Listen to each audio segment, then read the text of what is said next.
வணக்கம் தாயகம். சரி, வணக்கம் தாயகம் நிகழ்ச்சியில நிறைய பேர் எதிர்பார்த்திருக்கக்கூடிய ஒரு வீடியோவை நாங்க செய்ய போறோம். கண்டிப்பாக. ஆனா இலங்கையை பொறுத்த வரைக்கும் கடந்த சில நாட்களாக பேசப்படுறது ஒட்டுமொத்த உலகத்தையுமே திரும்பி பார்க்க வச்ச ஒரு விஷயம் தான் நீர்கொழும்பு சிறைச்சாலையில 2 நாட்களாக நீடித்த அந்த பயங்கரமான மோதல். 26 பேர் உயிரிழந்திருக்கிறாங்க, 100க்கும் அதிகமானவங்க காயமடைஞ்சிருக்காங்க. சிறைச்சாலை அதிகாரிகள், கைதிகள், போலீஸ், ராணுவம்னு எல்லாருமே அட் அ டைம்ல களமிறங்கின ஒரு சம்பவம் இல்லையா? நீர்கொழும்பு சிறைச்சாலையில உண்மையில என்ன நடந்தது, ஏன் இந்த கலவரம் வெடித்தது, இந்த மாதிரியான கேள்விகள் தான் நிறைய பேருக்கு இருக்கு. இதுல என்ன நடந்தது அப்படின்ற விஷயத்த சொல்லிடலாம்.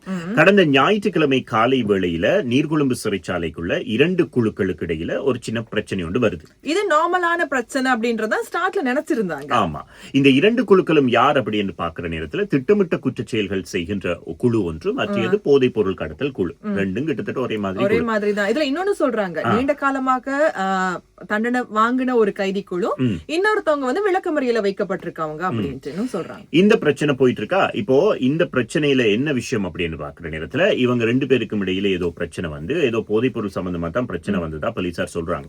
இதுக்கு பிறகு இந்த பிரச்சனை வலுவடைய இவங்க வந்து கட்டுப்படுத்துறதுக்காக சிறைச்சாலை அதிகாரிகள் உள்ளுக்கு போறாங்க. அவங்க போற டைம்ல இவங்க சிறைச்சாலை அதிகாரிகளை அவங்களுடைய வேலையை செய்ய விடாம தடுக்கிறாங்க. ஆமா, இப்ப முத்தரப்பு மோதலா இது மாறுது. இதனுடைய தாக்கம் அதிகரிக்க அதிகரிக்க வந்து இதனுடைய பிரச்சனை வந்து அதிகரித்து பெரிய அளவில் இது மோதலாக மாறி நிறைய பேர் காயமடைகிறாங்க, நிறைய பேருக்கு வந்து உயிரிழப்பு கூட ஏற்படுது. இது திங்கட்கிழமை காலையில பார்க்கும் போது வன்முறை ரொம்பவுமே அதிகமாகுது. இதுல சிறைச்சாலைகள் அதிகாரிகள் தலையிடுறதுக்கு முயற்சி பண்றாங்க. ஆனா சில கைதிகள் அதிகாரிகளையும் தாக்குறது மட்டும் இல்லாம சிறையினுடைய சில பகுதிகளில் இருந்து தப்பி வெளியேறதுக்கும் முயற்சி பண்றாங்க. குறிப்பாக இந்த சிறைச்சாலையில நேற்று காலை வேளையில உணவு வழங்குறதுக்காகத்தான் சிறை அதிகாரிகள் போயிருக்கிறாங்க. அப்ப போனவங்களை வந்து பிடிச்சு அடிச்சு அவர்களினுடைய ஆயுதங்களை பறிச்சு நிறைய பிரச்சனை பண்ணி இருக்கிறாங்க. அது மட்டும் இல்லாம இந்த சிறைச்சாலைகள் நீங்க சொன்ன மாதிரி சிறைச்சாலை கைதிகள் நுழைவாயிலுக்கு வந்துட்டாங்க. அப்ப நுழைவாயிலுக்கு வந்துட்டாங்கன்னு சொன்னா அடுத்தது வெளியில. அப்ப அந்த அடிப்படையில தான் போலீசார் வந்து உடனடியாக தக்க நடவடிக்கை எடுத்தாங்க. இது இப்படி இருக்கிற நேரத்துல நேற்று முன்தினம் ஞாயிற்றுக்கிழமை பெண் கைதிகள் வந்து அதிக பிரச்சனையை கிளப்பி இருக்கிறாங்க.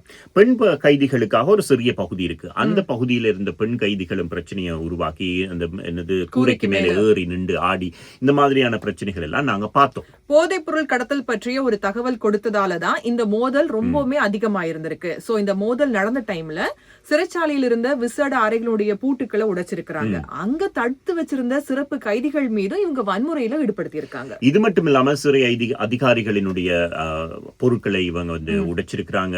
சிறையில வந்து பொருட்கள் வச்சிருக்கிறதுக்கு இருக்கும் இல்லையா ஸ்டோர்ஸ், அந்த பகுதிக்கு போய் உடைச்சிருக்கிறாங்க. அந்த ஸ்டோர்ஸை சூறையாடி இருக்கிறாங்க. இது தவிர பார்மசி பகுதி இருக்கும் இல்லையா, பார்மசி பகுதிக்குள்ள போயிட்டு அங்க இருக்கக்கூடிய வலி நிவாரணிகளை எடுத்து குடிச்சு தங்களை போதையாக்கி கொள்றதுக்கு எல்லாம் முயற்சி செய்ததாக போலீசார் சொல்றாங்க. இப்ப உள்ளுக்குள்ள கைதிகளுக்கு இடையில மோதல், நிறைய பேர் அடிபட்டு இருக்காங்க, இறந்து போயிருக்காங்க. இந்த தகவல்கள் தங்களுக்கு சரியா வழங்கலன்னு சொல்லி இந்த கைதிகளை பார்க்க வந்த குடும்பத்தாக்கள் இருக்காங்க இல்லையா, அவங்க வெளியில இருக்கும் போது அவங்களும் பிரச்சனை பண்ண ஆரம்பிச்சுட்டாங்க. நேற்றைய தினம் இந்த பிரச்சனை பெரிய அளவுல இடம்பெற்றதுக்கு காரணம் என்ன அப்படின்னு சொன்னா இந்த சிறை கைதிகளினுடைய சொந்தங்கள்.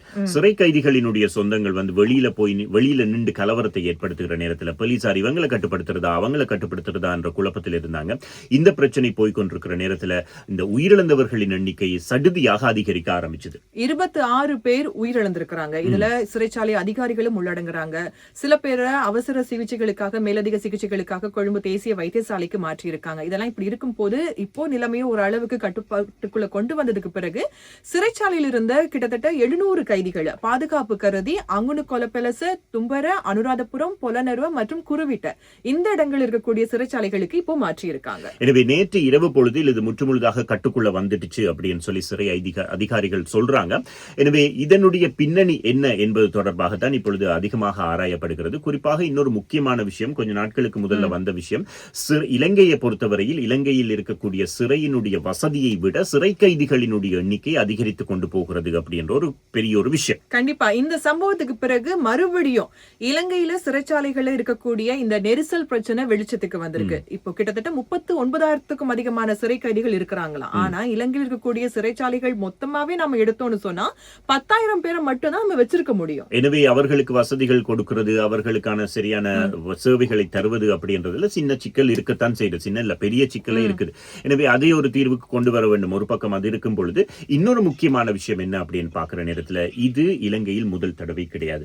2012ஆம் ஆண்டு கொழும்பில் வெலிக்கட சிறைச்சாலையில் இதே மாதிரி ஒரு கலவரம் இடம்பெற்றது. அந்த கலவரத்திலும் 26 பேர் உயிரிழந்திருந்தாங்க. சோ அதுக்கு பிறகு கிட்டத்தட்ட 14 வருஷங்களுக்கு பிறகு சிறைச்சாலையில இதே மாதிரியான ஒரு சம்பவம் நடக்கும் போது பொதுமக்கள் மத்தியில பலவாறான கருத்துக்கள் இருக்கு. எப்படின்னு சொன்னா, இங்க சம்பவம் நடக்கும் போது வெளியில வேற ஏதாவது டிரான்சாக்ஷன் எதுவும் நடக்குதா, இல்லன்னா இந்த சம்பவத்தை வச்சு வேற ஏதாவது ஒரு விஷயத்தை கொண்டு வர ட்ரை பண்றாங்களா, திசை திருப்புறாங்களா, அரசாங்கத்தும் அவங்களுடைய செயல்பாடுகள் சரியான முறையில இல்ல அப்படிங்கறது குற்றஞ்சாட்டுறதுக்காக இது பண்றாங்களா அப்படின்னு பொதுமக்கள் மத்தியிலும் பரவலான கருத்துக்கள் போயிட்டு இருக்கு. எனவே இதையெல்லாம் சரியான முறையில் ஆராயறதுக்காக இப்ப குழு நியமிக்கப்பட்டிருக்கிறது. அந்த குழு ஆராய ஆரம்பித்திருக்கிறது. குழுவினுடைய சரியான அறிக்கைகள் வரும் வரை நாங்களும் பொறுத்திருக்க வேண்டும்.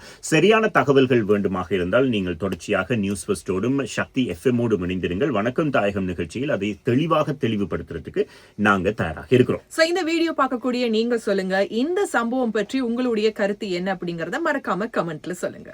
வணக்கம் தாயகம். வணக்கம் தாயகம்.